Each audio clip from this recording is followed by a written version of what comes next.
Kebijakan Grab to Work menjadi polemik, pasalnya hanya satu perusahaan transportasi daring yang digunakan sebagai fasilitator ASN untuk berangkat bekerja. Program ini disebut-sebut sebagai langkah untuk mengurangi kemacetan di Kota Bandung. Efektifkah hal tersebut dan bagaimana dengan transportasi umum lainnya? Pada pagi hari ini kami akan ajak Anda untuk berbincang bersama dengan narasumber kita yang sudah hadir di studio iNews pada pagi hari ini. Yang pertama adalah Bapak Idwan Santoso, beliau adalah pengamat transportasi. Dan juga Bapak Agus Gunawan, Ketua Komisi C DPRD Kota Bandung. Selamat pagi, Bapak-Bapak. Selamat pagi. Assalamualaikum warahmatullahi wabarakatuh. Waalaikumsalam. Sehat, Bapak? Alhamdulillah. Baik, ini menarik sekali. Tema perbincangan kita adalah mengenai carpooling atau salah satu program dari pemerintah Kota Bandung untuk di mana diharapkan bisa mengurangi kemacetan. Tapi tidak sedikit pro dan kontra akhirnya muncul mengenai carpooling ini. Saya ingin tanyakan pertama kepada Pak Idwan. Anda sendiri menilai sebetulnya dengan program Grab to Work ini apakah memang cukup efektif untuk bisa mengurangi kemacetan dan dimulai dari mungkin para aparatur sipil negara terlebih dahulu begitu. Tanggapan Anda seperti apa? Oke, baik. Terima kasih. Assalamualaikum warahmatullahi wabarakatuh. Waalaikumsalam. Jadi mungkin kita pertama jangan melihat Grab to Work-nya, tetapi coba kita lihat dari sisi carpooling atau car sharing. Carpoolingnya ya?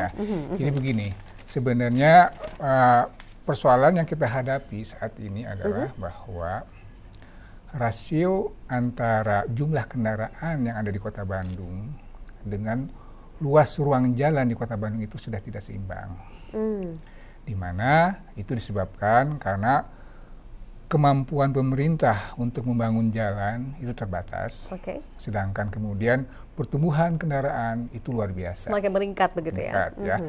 Jadi kalau dari secara statistik mungkin kalau kita perhatikan pertumbuhan kendaraan itu lebih dari 10% per tahunnya. Lebih dari 10%? Sedangkan kemampuan dari pemerintah untuk membuat jalan, menambah jalan itu paling-paling kurang dari 2%. Jadi artinya tinggal menunggu saja. Ya pasti, sekarang kita mungkin sudah merasakan lah bahwa setiap pagi, setiap weekend itu ya udah mendingan di rumah saja. Karena macetnya luar biasa begitu ya. Nah, jadi ada beberapa pilihan yang perlu dilakukan sebenarnya adalah intinya adalah bagaimana memanfaatkan ruang jalan itu lebih efisien.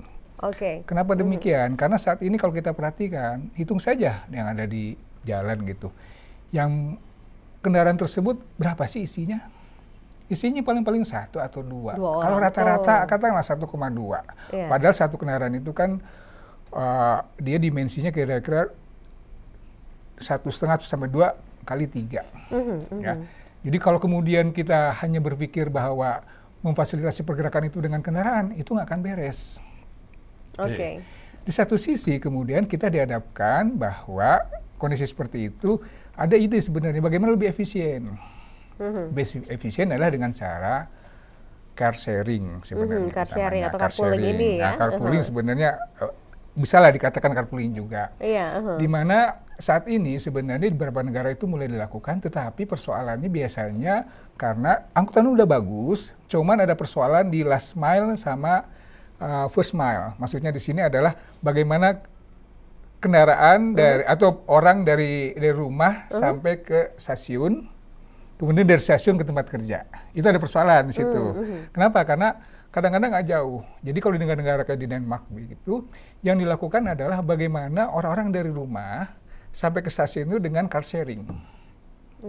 Maksudnya apa car sharing di situ adalah bahwa bagaimana supaya orang-orang itu jangan pakai kendaraan masing-masing. Sama-sama lah dalam satu kompleks, misalkan di situ, oke, kita sama-sama yuk berangkat, gitulah.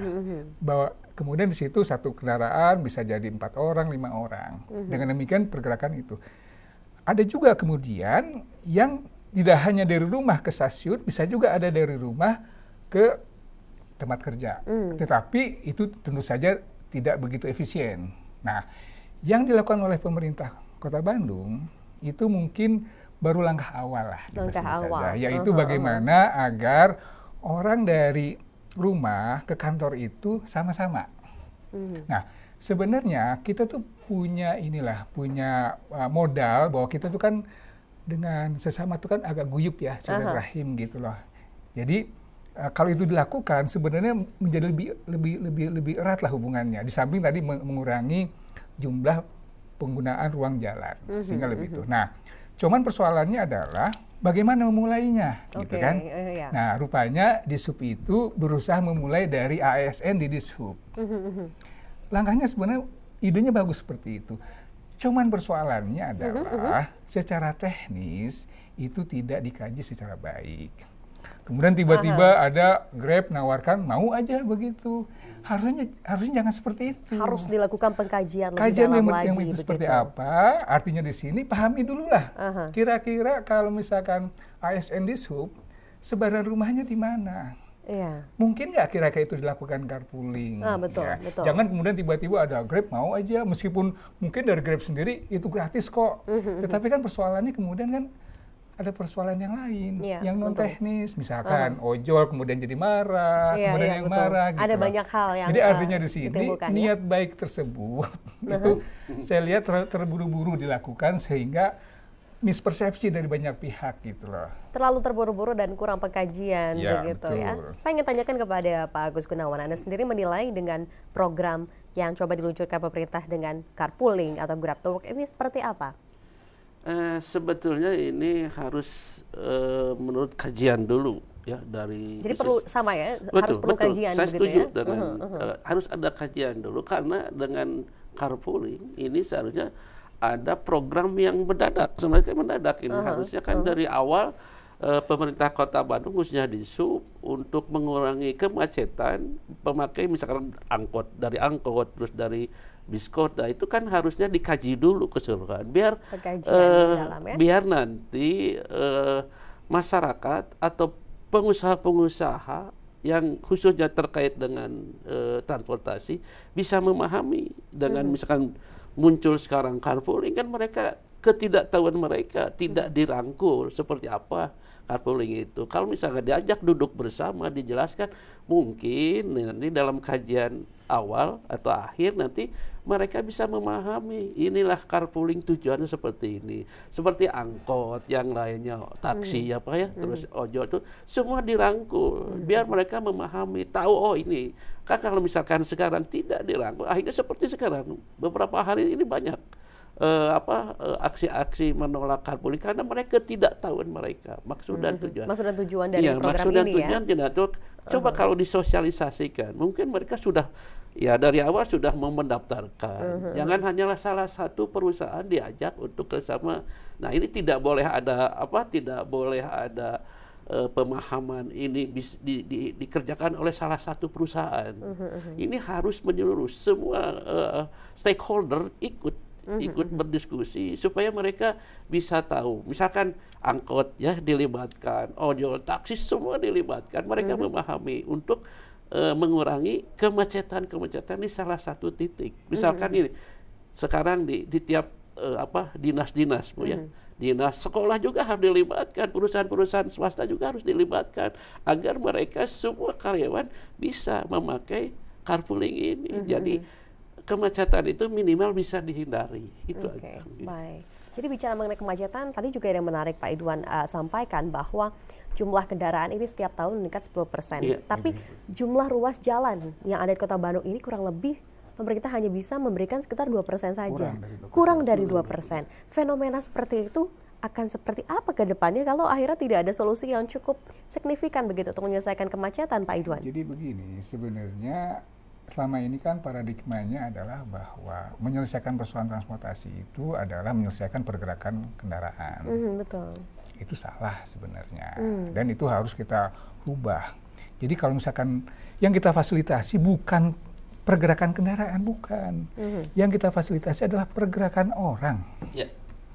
Sehingga dengan demikian maka kalau kemudian kita tadi orientasi adalah memfasilitasi pergerakan kendaraan, kita nggak akan mampu sekaya apapun. Kota Bandung nggak akan mampu. Kenapa begitu cepat pertumbuhannya? Artinya di sini kita berpikir bagaimana agar tadi memfasilitasi pergerakan orang. Jadi orang yang bergerak fasilitasi secara efisien. Dengan cara apa? Dengan cara angkutan umum. Maksudnya bagaimana sini? Bagaimana supaya orang itu lebih nyaman menggunakan angkutan umum? Kenapa angkutan umum itu lebih efisien menggunakan ruang jalan? syukur-syukur kalau kemudian angkutan umum tersebut misalkan terpisah dari jalan. Misalkan apakah LRT atau MRT, itu lebih baik lagi. Nah, kalau kemudian angkutan umum tadi buat menjadi massal, efisien, dan kemudian lebih nyaman, orang akan ke situ. Sehingga, kalaupun misalkan kemampuan pemerintah membangun jalan terbatas, itu orang-orang akan berpindah dari situ ke angkutan umum, sehingga jalan itu menjadi berkurang penggunaannya. Dan itu kemudian akan menjadi lebih lancar gitu loh. Jadi yang harus kita perhatikan adalah ke depannya bagaimana bisa menciptakan sarana transportasi publik yang betul-betul nyaman dan akhirnya bisa merubah pola hidup masyarakat yang sebelumnya menggunakan kendaraan pribadi mau menggunakan kendaraan umum begitu ya. Dan sebetulnya kalau lihat dari program pemerintah Kota Bandung sejauh ini, menurut Pak Agus, saya ingin tanyakan, apakah sudah cukup maksimal untuk mengupayakan adanya kendaraan publik yang baik bagi masyarakat? Saya selalu mengkritisi kebijakan-kebijakan dari Disub terkait pemakaian, ya kalau saya sebut armada untuk masyarakat. Saya kira ini harus betul-betul dipersiapkan ya, dipersiapkan. Kalau sekarang dengan carpooling oke, tapi yang lainnya supaya seperti tadi angkutan kota harus dipersiapkan sekarang, harus dibenahi lagi. Terus Transmetro Bandung sekarang harus betul-betul tetap dipakai dan dibenahi agar program carpooling ini bisa berjalan. Masyarakat yang memakai juga angkutan kota atau yang lain itu bisa merasakan ya ketepatan waktunya, kendaraan juga jangan sampai banyak aturan-aturan yang dilanggar. Itu kan sekarang seperti itu ya. Di samping tadi jumlah kendaraan yang banyak juga pengemudi angkutan kota yang tidak disiplin.